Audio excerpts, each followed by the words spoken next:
On Channel 2. The MacNeil Lehrer NewsHour has been provided by ODS Health Plan, the group medical plan that meets the needs of more than 600,000 Oregonians by providing a broad range of medical and dental coverage and responsive service.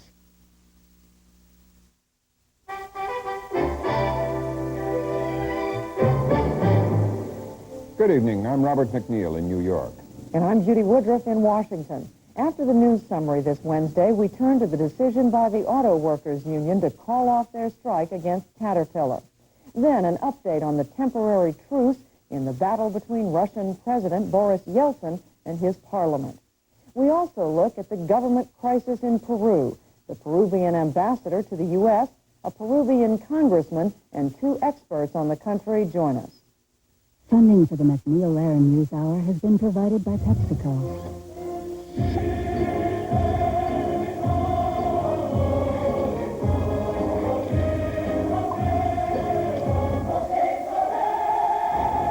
PepsiCo. Part of helping the world live and communicate better is keeping it well informed. That's why funding for the NewsHour is also provided by AT&T and by the Corporation for Public Broadcasting and viewers like you. The international isolation of Libya began today. UN sanctions went into effect because of the Gaddafi government's refusal to hand over two suspects in the bombing of Pan Am 103. We have a report narrated by Louise Bates of Worldwide Television News. With nations around the world heeding the sanctions, it was markedly quiet at the UN's mission in the Libyan capital. Life was continuing normally after Libyans had spent a day of mourning for those killed in the U.S. bombing of Tripoli exactly 6 years ago. At the airport, too, things appeared deceptively normal. But many of these passengers faced the prospect of nightmare journeys.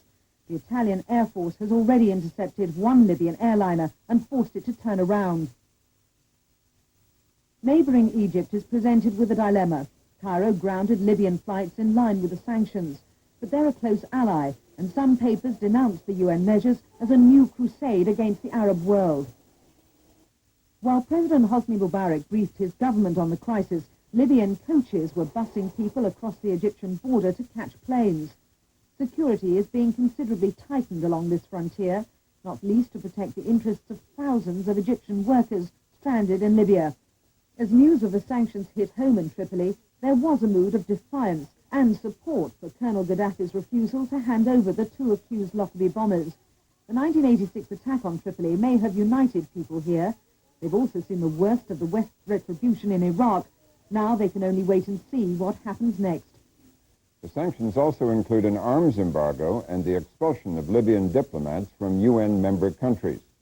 United Nations officials said they have cut the heart from Iraq's nuclear weapons program. They released pictures today of the destruction of buildings at the Al-Atir nuclear complex on Monday. They show the dynamiting of a metal casting plant and other manufacturing buildings. Until this month, Iraq had denied that the facility was devoted to weapons production. UN officials said continued vigilance would be necessary to prevent Iraq from rebuilding its nuclear program. Judy? Back in this country, thousands of United Auto Workers were turned away when they tried to report for work today at Caterpillar plants in Illinois. Last night, UAW and Caterpillar negotiators agreed the strikers should return to work while contract talks proceeded. But they were sent home today because Caterpillar officials said they needed more time to decide how many would be rehired. More than 12,000 workers have been on strike for 5 months. We'll have more on the story right after the news summary. Some 20 million Americans faced the last-minute choice today between filing a 1040 form to pay their taxes or a 4868 form to get a 4-month extension. President Bush has already paid his taxes. The White House reported that Mr. and Mrs. Bush earned $1.3 million in 1991, including a $790,000 book royalty, most of which was donated to a literacy foundation. The Bushes paid $204,841 in taxes. Hotel executive Leona Helmsley went to prison today for tax evasion. She reported early this morning to a minimum security federal facility in Lexington, Kentucky. Mrs. Helmsley is 71 years old. She's serving a 4-year sentence, but will be eligible for parole after 16 months. News of strong corporate earnings helped send the stock market to its second straight high today. The Dow Jones average rose nearly 48 points to a record 3,353.76. In the broader market, advances outpaced declines by a 3-2 margin. Workers in Chicago today used sandbags and concrete to try to plug up the leak in an underground tunnel system. So far, they've been unsuccessful. Much of the business district was shut down Monday when river water began flooding into the tunnels and basements of buildings. Electricity still has not been restored to 60 of some 200 buildings in the downtown area. Many people were able to go back to work, although crews continued to pump out the water. This afternoon, President Bush declared a federal disaster, making the area eligible for federal relief money. The Russian parliament today gave its final approval to Boris Yeltsin's radical economic reform program. The vote was a clear victory for Yeltsin, who was absent from today's parliamentary session. He fought back a series of attempts by the lawmakers to curb his powers and his free market reforms. The Congress is dominated by former communists, many of them opposed to radical reform. We'll have more on this story later in the program. Cyrus Vance, the United Nations envoy to Yugoslavia, met in Belgrade with the head of the UN peacekeeping force. He appealed for calm in the former Yugoslav Republic of Bosnia-Herzegovina, saying war is not the answer. But in the capital, Sarajevo, and elsewhere, sporadic fighting continued despite a 3-day-old ceasefire. There was a warning to Yugoslavia's Serbian leaders today from the U.S. State Department. 1. The conduct of the Serbian leadership in Belgrade and of Serbian armed forces is completely outside the bounds of civilized behavior. 2. We need to see immediate and concrete steps to reverse this behavior and not lip service to peaceful principles while Serbian aggression continues. 3. The United States is consulting closely with the EC and other friends and allies on further steps to bring the international community's strong concerns to bear on Belgrade. Our message to Serbian civilian and military authorities is that if they continue their aggression against Bosnia and to deny human rights to Serbia's own citizens, Serbia will very quickly become an international pariah. Deputy Secretary of State Lawrence Eagleberger called the Yugoslav ambassador to the State Department today to deliver the third formal U.S. protest in 6 weeks. In Johannesburg, Winnie Mandela announced that she is resigning from her post in the African National Congress, South Africa's main black opposition group. She said she is doing it for the good of the organization. We have a report from Jeremy Thompson of Independent Television News.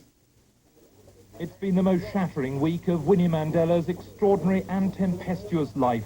First separated from her husband, now stripped of her leading role in the ANC. The announcement followed new criminal accusations against her. The step that I am taking is not because of the false allegations being made against me, but because of the devotion that I have for the ANC and my family. Just 48 hours after Nelson Mandela announced their separation, Winnie swore undying devotion to her husband at an equally emotional news conference. My husband has been the focus of my life and my love throughout our marriage and continues to be so. I say to my people, I love them all, and the struggle continues. The woman, once known as the mother of the nation, looked shocked and tearful, suddenly aware that she'd been sacrificed by the movement she'd served for 40 years.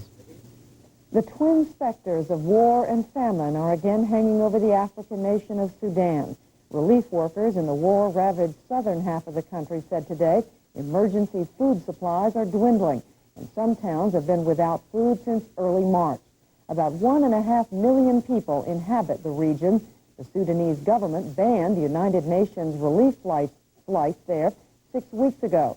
Yesterday, the UN announced it was halting its overland efforts to distribute food due to a government military offensive. The Muslim government has been locked in a civil war with rebels in the non-Muslim South since 1983. That's it for the news summary. Ahead on the NewsHour, labor peace in Peoria, a truce in Moscow, and democracy suspended in Peru.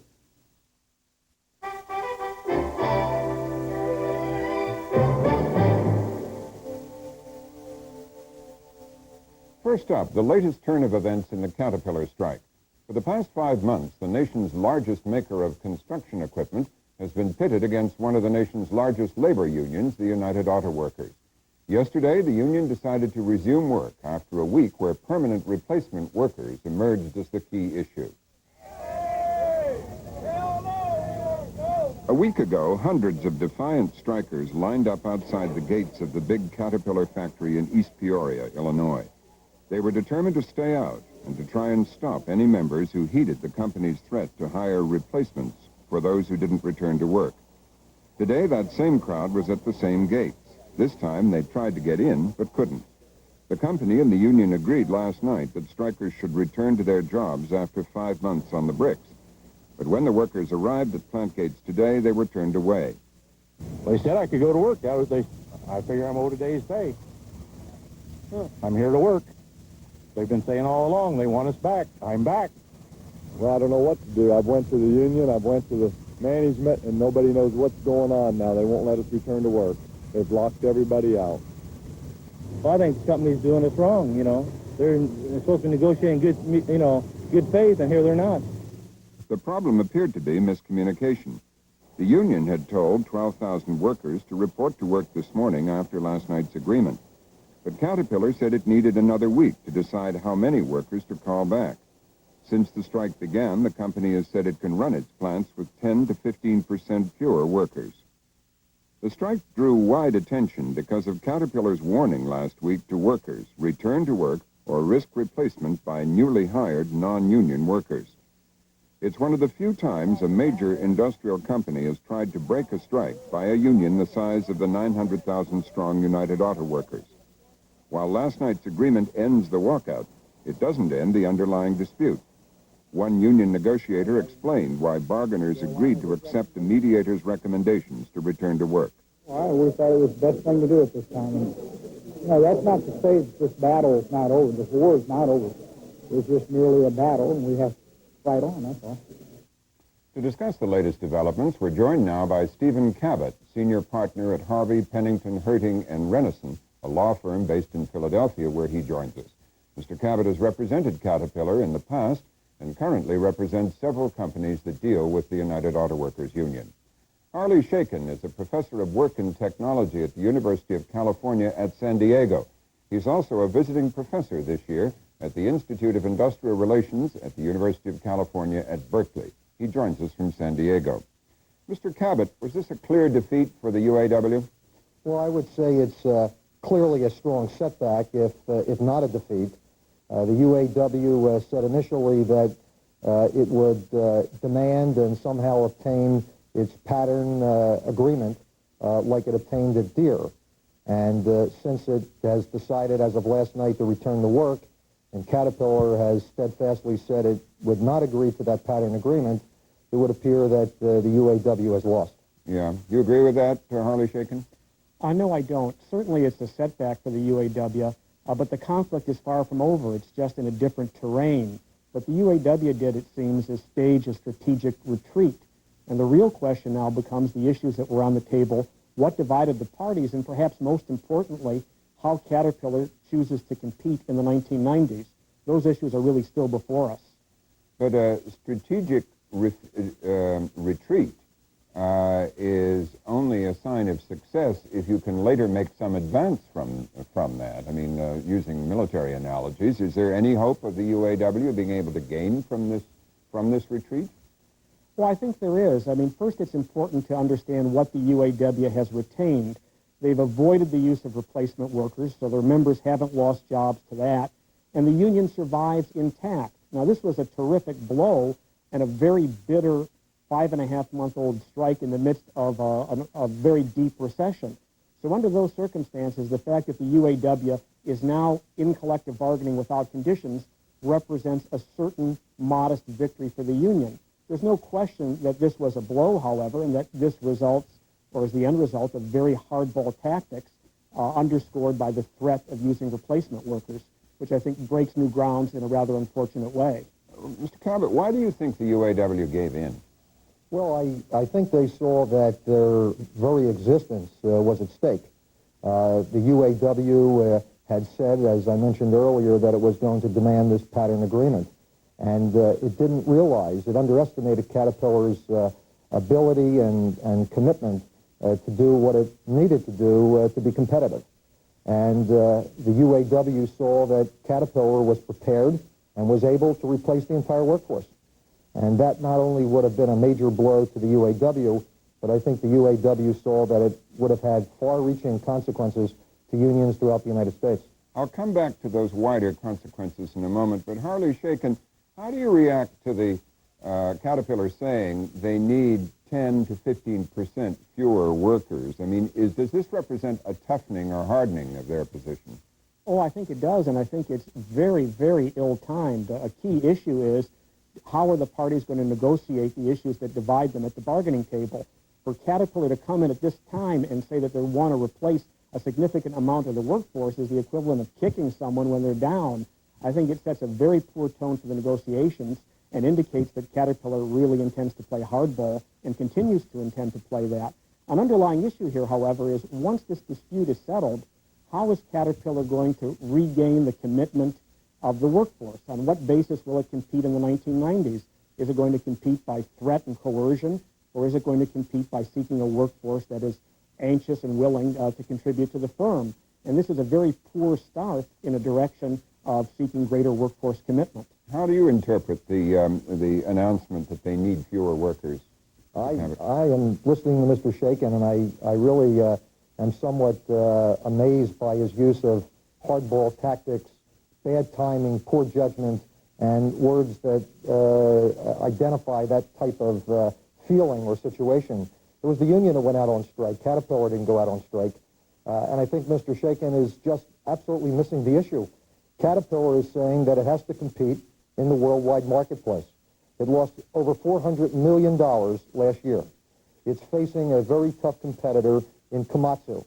They're not able to compete as effectively as they need to survive in the future if they don't take a position to control costs. Komatsu operates in the United States also head-to-head with Caterpillar, with a UAW agreement that is better than what the UAW is trying to ram down Caterpillar's throat right now. Now, when we look at hardball, I think we need to look at who's playing hardball and whether or not Caterpillar is merely trying to do whatever it can to survive and compete in the worldwide marketplace. Mr. Shaken? I think that's quite misleading. Caterpillar is one of the U.S. success stories of the 1980s. It's the second largest U.S. Exporter of manufactured goods. And while it did lose money last year for very specific recession-related reasons, 2 years or so ago it made $660 million. It achieved stunning success in the 1980s by a very effective use of technology and far more important by the contributions of its workforce. Caterpillar was able to compete because it had a committed workforce that was willing to not simply respond to change, but really to initiate it. So in a sense, Caterpillar may be undermining its most valuable asset, particularly its most valuable asset against its Japanese competitors, Komatsu in particular. Komatsu has a loyal, effective workforce. For Caterpillar to seek to use a stick, really an economic nightstick to get its workers back on the job without acknowledging the extraordinary contribution they can play may be the thing that most undermines their competitiveness. And in effect, the threat to use replacement workers demeans the enormous value of skill and experience. And I'm taken by an ad that Chrysler Corporation has run in the last few days where Lee Iacocca says the key for competitiveness in the 90s is the loyalty, the experience, and the skill of the workforce. And I would question if these are really the tactics that will engender that for Caterpillar or for any firm in the coming decade. Mr. Cabot, are you saying that it makes Caterpillar more competitive overseas to weaken a major industrial union? No, not at all. I don't think that is at all the issue. I think Mr. Shaken is trying to make it the issue, and it's not at all. Caterpillar, for example, by trying to operate more efficiently and making a determination that it needs 10 or 15% less employees, is merely saying what reality is, that it doesn't want to have a type of feather bedding situation. It wants to pay top dollar to people who it needs and people who will perform. And it's not a question of union versus management. It's a question of pure and simple competition. And with a company like Caterpillar, where approximately 60% of their gross sales are due to exports, and when they're battling an international giant like Komatsu, and when the U.S. dollar is rising, which makes exports less effective, less desired by foreign governments and foreign companies, Caterpillar has to do everything it can to operate efficiently and to do that to compete. Let me phrase my question differently. Caterpillar, as you said, is trying to break the pattern bargaining, whereby the UAW would try and get the same deal at John Deere for Caterpillar and then go on from there to the big three automakers. By breaking pattern bargaining, if it succeeds in doing that, will it make itself more competitive? You agree with that? If it breaks pattern bargaining, it will. And pattern bargaining merely means that a generic contract, because one company saw fit to agree to it, should be swallowed by another company when that agreement may not apply to it. And if history tells us anything, pattern bargaining failed in the steel industry. It failed in the tire industry. It failed in the trucking industry. And it's going to fail here too, because Caterpillar is a different company than Deere. Caterpillar exports significantly more than Deere. It's structured differently than Deere. It may be a wonderful contract that Deere has accepted and agreed to. It is simply not what Caterpillar needs, and it's not what is necessary for it to compete in the future in the worldwide marketplace. Harley Shaken, how do you see pattern bargaining affecting the competitiveness of a U.S. big company like Caterpillar overseas? Well, pattern bargaining has been a source of stability in many U.S. industries for much of the last 40 years. Pattern bargaining, to the extent that it guarantees job security and provides this stability, could be a very important competitive advantage. In a sense, what's at issue here isn't pattern bargaining, but whether the pattern is set by John Deere in Waterloo, Iowa, or whether it's ultimately set by companies in South Korea, Mexico, or Taiwan, where wages are much lower. That becomes a third world pattern, essentially setting the stage for competitiveness in the U.S. In a way, Caterpillar would be exporting earth-moving equipment and seeking to import wages. But I'm rather incredulous that Mr. Cabot raises the issue that Caterpillar has to cut, at this point in time, 10 to 15% of the workforce to compete with Komatsu. The very secret of Komatsu and other large Japanese firms has been lifetime job security. The fact that they don't cut at the first sign of trouble, let alone engage in this kind of real, hard, knockdown, drag-out struggles with their unions. So rather than increasing Caterpillar's competitiveness, I think this is the most short-sighted approach to competitiveness. It seeks to drive wages down, it seeks to weaken unions, and ultimately it's going to sacrifice Caterpillar's ability to use the $2 billion in new technology which it's purchased in the last several years. It's a combination of that technology and the experience of the workers that could be very important. Mr. Cabot, let me ask you this. Can there be, if U.S. wages are going to be driven down, manufacturing wages going to be driven down by foreign competition where people are paid less, where the wage structure is less, can there be what we've known up till now as a social contract between management and labor here, or is that just going to go out the window? Well, if what you mean... with the low-wage competition from overseas. Well, I'm not entirely certain what you mean by a social contract. If what you mean by a social contract is that the parties will be trying to work together as harmoniously as possible, right. I don't think that that's at issue here. I think that Caterpillar, as I know that company, and as I know the industry, is more than willing to have a harmonious relationship with the UAW. But there is a concept that's emanating from the UAW that apparently Mr. Shaken is espousing, and that is that a company, for example, like Caterpillar, who says that it doesn't need 10% of its current workers because it simply doesn't need them, has to still keep them just because they were a worker. And that is an added cost. It's like feather bedding that went out in the 1920s and the 1930s. So that what we're really talking about is not killing unions, not trying to destroy this social contract. I mean, what we're really dealing with is Caterpillar is saying, I have competitive problems. I am a company different than Deere. I am a company different from Komatsu. I simply need to have a contract that deals with my needs. What's your response to that, Mr. Shaken? Caterpillar has gained market share against Komatsu in the 1980s, one of the few U.S. companies to best its Japanese competitors eyeball to eyeball. It has a lot of similarities to Deere, but the similarities or differences really aren't at issue. The question is how effectively will Caterpillar utilize its workforce, and what message does it send to these workers on the day of them going back to work saying, wait a minute, we don't want you all. These are people whose average seniority level is 24 years. They've built this company. They have invaluable skill and experience that could be used to expand that market share even further. This is hardly a message that is going to get people to sing the company song the day after. It's hardly something that's going to increase commitment. It's basically using the labor relations of the 30s to compete with the technology of the 90s. Gentlemen, I don't think we're going to see totally eye to eye tonight, but can we leave it there? Harley Shake and Stephen Cabot, thank you. Judy? Thank you.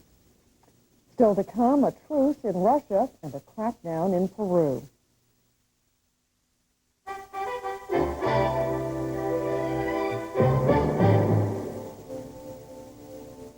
Next, an update from the Russian parliament, which has been debating the economic and political reforms of President Boris Yeltsin. The parliament came close to overturning parts of Yeltsin's program, but then backed off a direct confrontation. Now the parliamentarians are wondering what their session has accomplished, while outside Parliament, Muscovites are trying to adapt to capitalism. Ian Williams of Independent Television News filed this report. A portrait of Lenin looked down on deputies hurrying to the latest crucial session of Congress today. In the view of reformers, his spirit has been all too evident this week, and they arrived this morning confident of turning back the hardliners and saving the economic reforms. Ministers, huddled in anxious groups at the front of the hall, had to wait until a stormy session at the end of the day before a declaration of support for them and their economic reform program was finally put to a vote, apparently overturning earlier critical resolutions that had led to the government offering to resign. Not everybody liked the result. Among reformers, though, there was a sense of relief. For me personally, the democracy is still living. It's still living. It's still kicking. The main fact for me after this battle is over is that the damage to reforms was very limited. And in principle, this Congress endorsed continuation of reforms. It's okay. One man who missed it all, again, was President Yeltsin. He'd cancelled all engagements for the fourth day, including an award ceremony for cosmonauts. He'd already rearranged that for today, and his place was taken by Vice President Rutskoy. In the Kremlin corridors, talk was of what a shambles the Congress had become, a view shared by Yelena Bonner, the widow of Andrei Sakharov. It just looks like the Congress is working. Congress is not working, has not done any work. It has passed empty, purely decorative declarations about reform, without any substance. When you look towards the future in Russia, what are your feelings? Are you optimistic? Russia is a wonderful country with a future, but whether this future comes this year, next year, or in 10 years, depends on how closely the people support the government in this difficult time, when the people are suffering. Life is really difficult now. Whether the people can understand that reforms are necessary and that we have to go through the shock therapy, I don't know. But even so, Russia still has a future. Away from the political wrangling over reform, the packed pavements of Moscow show one of its realities. With the new right to sell anything, anywhere, at any price, Muscovites have turned parts of the city into a giant flea market. And for days, this less than subtle television advertisement has invited would-be buyers to one of the first auctions of state-owned offices and apartments, which took place today. Less than 100 people turned up to a hall near the old KGB building to be greeted with champagne and snacks. There were around 30 lots, and in the event only 2 were sold. 2,200, 2,400, 2,400, 2,400, 2,400, раз, 2,400, 2,400,400, 3. The buyers were both small cooperatives paying around £15,000 each for a small office, and the organizer seemed happy enough. We're trying now to expand our market. We think this will be successful. If we can sell 10 or 15% of our apartments, we will make a good profit. And tonight, from the Kremlin, it was reported that President Yeltsin has broken his silence, and in a telephone conversation with Prime Minister Gaidar, has expressed total support for the Russian government, whose resignation he will not now accept.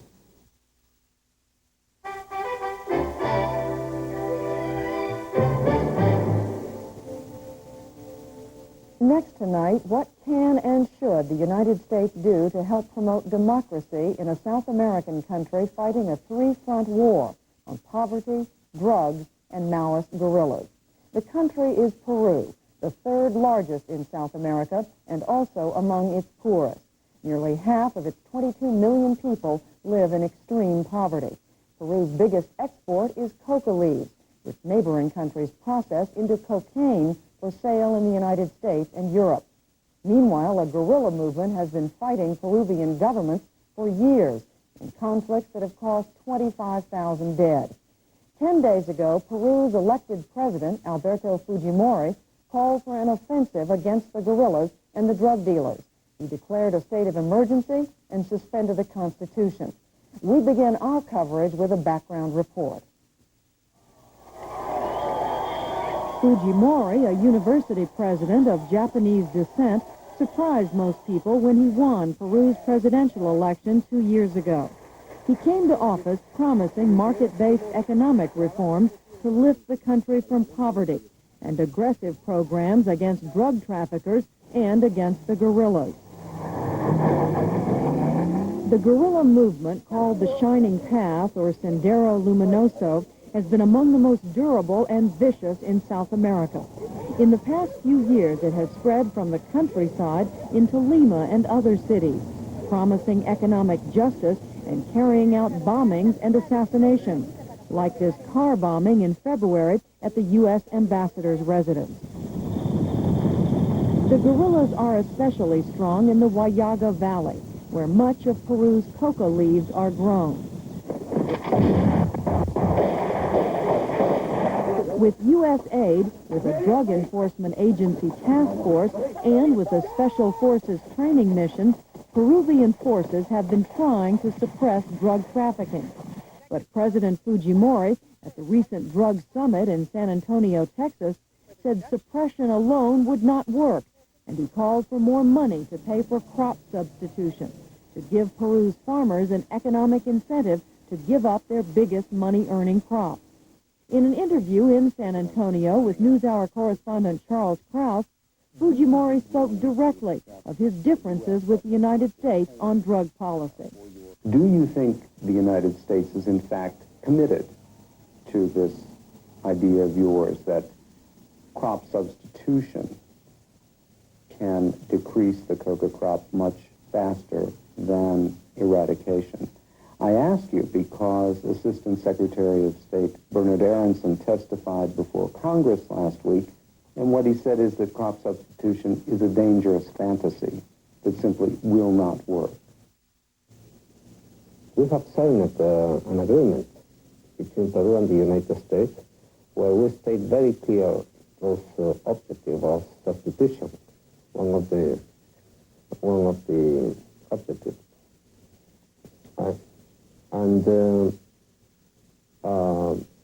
This position of dangerous fantasy, I consider as a dangerous position on the part of the United States to take with respect to this agreement. I am afraid that maybe the repression of thinking is coming back again when 10 years of experience has given us this complete favor. A month after that interview, as the drug and economic and guerrilla problems kept pressing on the president, he declared the state of emergency. Many members of the Peruvian parliament protested, but several polls indicated that the city populations were supporting the Fujimori measures. In any event, within days of the coup, the guerrillas showed they would not be cowed, launching new attacks in urban areas. In Washington, the Organization of American States met to consider measures to protest the suspension of Peruvian democracy. The United States has suspended nearly $300 million in economic aid, and yesterday it withdrew Green Beret military advisors. Secretary of State James Baker expressed sympathy with Fujimori's problems, but not with his methods. There is no alternative. You cannot destroy democracy in order to save it. The American nations at the OAS voted to deplore the coup, but not to take the stronger step of imposing economic sanctions, as they did after the coup in Haiti last year. We get four views on the Peru story. Roberto McLean is Peru's ambassador to the United States. Ricardo Letts is a member of one of the opposition parties in the Peruvian parliament. He was outside the country when the president shut down parliament. Tina Rosenberg is an author who has spent several weeks with the Shining Path guerrillas, the only non-Peruvian to have done so. She is the author of Children of Cain, Violence and the Violent in Latin America. She is now a visiting fellow at the Overseas Development Council. And Mark Falkoff is a resident scholar specializing in Latin American policy issues at the American Enterprise Institute. Mr. Ambassador, the OAS and the United States are both saying your president made a mistake. Did he make a mistake? Well, what has happened in Peru now is a tragedy. It's a big tragedy without any doubt. But my impression is that it is the least of the tragedies that could have happened. What do you mean by that? That the alternatives were perhaps even worse. Because what President Fujimori has been complaining is that in one hand, he has been assailed by the, not guerrillas, but the terrorist movement. I mean, the terrorists in the fight with the government and society has caused in 12 years about 25,000 deaths. The destruction of goods and properties by the Shining Path is of a value that would have been enough to pay the external debt of Peru. And when the peasants' rounds and the army in the countryside forced the terrorists to move into the cities, they are beginning to attack not precisely government officials, government properties, but grassroots organizations. They are murdering grassroots leaders. For instance, not long ago, one of the most popular root leaders of Peru, Marielena Moyano, was not only killed savagely, but also after being shot with 5 shots, her corpse was put with a dynamite and exploded. I mean, that is trying to really impose a reign of terror and to frighten people. That is one of the alternatives that could happen to Peru. Mr. Letts, you hear what the ambassador is saying your country was facing. Does that justify what the president has done there? Absolutely not. It doesn't justify it on the terrorist assail that he mentions, and not either on the economic crisis, which was, of course, another reason, and not either on corruption on government and military levels, and not, of course, because of what has been blamed Parliament doing obstruction in Peruvian politics. That is, of course, not true. All right, you've thrown out 3 or 4 things there. Let's go back to the first point, though, that the ambassador mentioned. These terrorists killed 25,000 people, enormous values. 25,000 people were killed during this subversive war. Those people have been killed, of course, by Sendero and its terrorist methods, which we condemn absolutely. But they have been killed also by violation of human rights from the military. Peru is the country that during the past 5 years has been condemned by the United Nations Human Rights Committee in Geneva, because it's the country where the human rights violations is worse. And now the military will run Peru without any control from Parliament or from the attorneys and the judiciary. Mr. Ambassador, what about that? Yes, it's true. There have been many human rights violations, and the government of President Fujimori by the military, by the... yes, I mean by the military and by the police, yes, and the government of President Fujimori is trying and has been trying for the past year to reduce it. According to United Nations figures, the number of disappearances, between commas, have been reduced to less than 50% in the last year than the previous year. But you say the situation's bad, but it's gotten better. That's right, yes. It happened from August to September, October of the past year because the North American Congress was very firm on principles and on stopping military aid to Peru. But then again, when the end of the year came about, over 300 people in Peru had been disappeared after detention from security forces. So Peru still stands the worst country in the world where human rights are violated. Let me ask you, Mr. Ambassador, why was it necessary to suspend democracy, to put legislators in jail, to suspend the court system in order to deal with the terrorists? Well, I was trying to explain that. First, it was the terrorists, then it was the pressure of the danger of, due to the opposition in Congress, the economic program of the government could fail, and so as a result of that, the obstruction for the economic program, the danger of the drug traffic, the terrorists, it left the government with no other alternative than to do that. I don't think this is a happy thing. I don't think that this is something that one could defend. But, I mean, it is a tragedy that, nevertheless, if you study and analyze the alternatives, it is the least tragedy of all. And what is important is that the actors of this drama, of this tragedy, the people of Peru, apparently from one reason coming from Peru, is supporting massively the based on some public opinion polls that have been done. Yes. Well, Mr. Lex, what about that? There have been polls that show, particularly in the city, that people are supporting the president's action. Okay, the ambassador says it's a tragedy. It's not a happy thing. So let's ask ourselves, what is Mr. Fujimori laughing about when he's shown in the media as you have shown him a minute ago? Now, I think it is a big tragedy. It's nothing. I don't know what you're referring to. Did we see him laughing at Oh, yes. happened? Oh, yes. Oh, yes. You did. You could go back and show it again, and everybody would see it here in the United States. Now, the polls. The military is out. The armored cars are out. The bayonets are out. They have taken the streets. They have taken people into jail. They have intervened the media. They have taken journalists and lawyers into jail, arrested.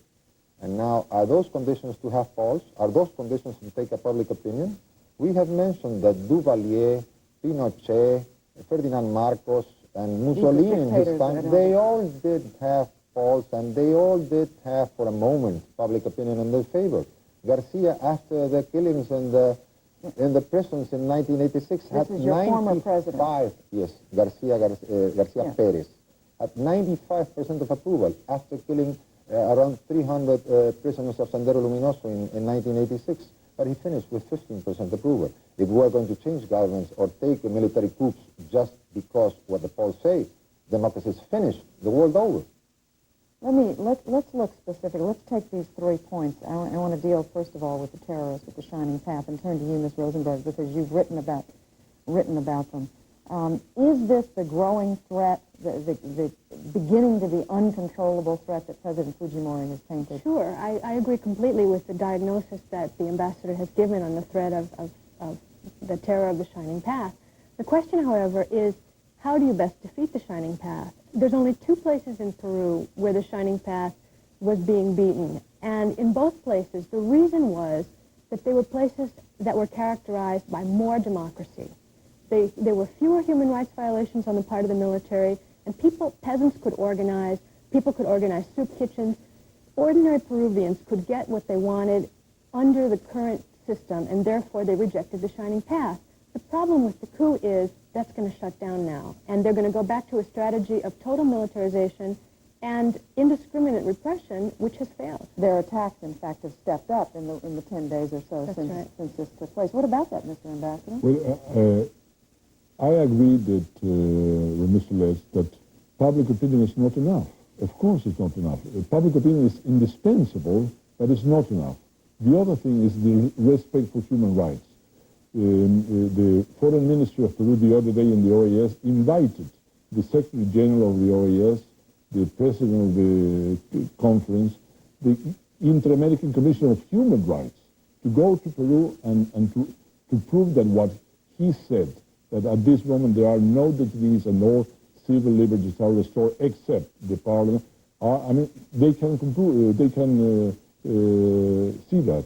Yeah, I understand you wanted to respond to his point, but what about moving on to Ms. Rosenberg's point that, if anything, this is going to make the Shining Path more militant? Their attacks have stepped up since the coup has taken place. I have read Ms. Rosenberg's book, and I agree entirely with her, of course. But I mean, the whole purpose of this, the third thing I was going to say is that these measures are temporary, and the purpose of this, the declared purpose, is to look for more democracy.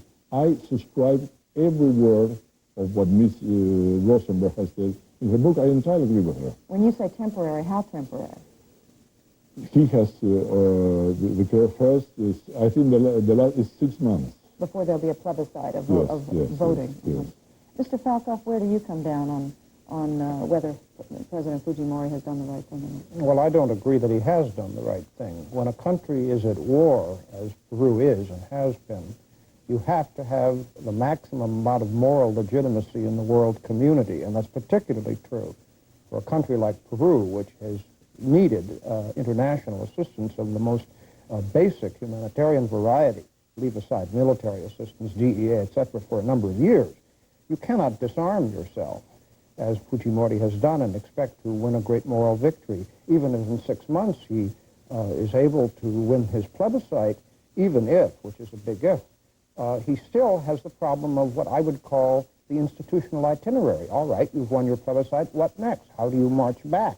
Do you just call people like Mr. Letts back to session? I mean, he's broken with the fragile institutional framework of Peru, and now he's out there all by himself alone, and he'd better succeed. But even if he wins that plebiscite, he's still out there on a limb. What does the president have to do, Mr. Ambassador, or anyone else, in the next 6 months or so to make this successful? I mean, how far does he have to get to defeat the Shining Path, to bring the economy back on course, to defeat the drug trafficking? And I don't think that can be done in 6 months. I mean, but I think that what he has to do now is to democratize and to make it more flexible and expeditious, and to allow public opinion to be reflected in Congress, in the judiciary, in the Tribunal of Constitutional Guarantees. But Parliament's been suspended. How do you do that? No, I mean, because he has declared that he's going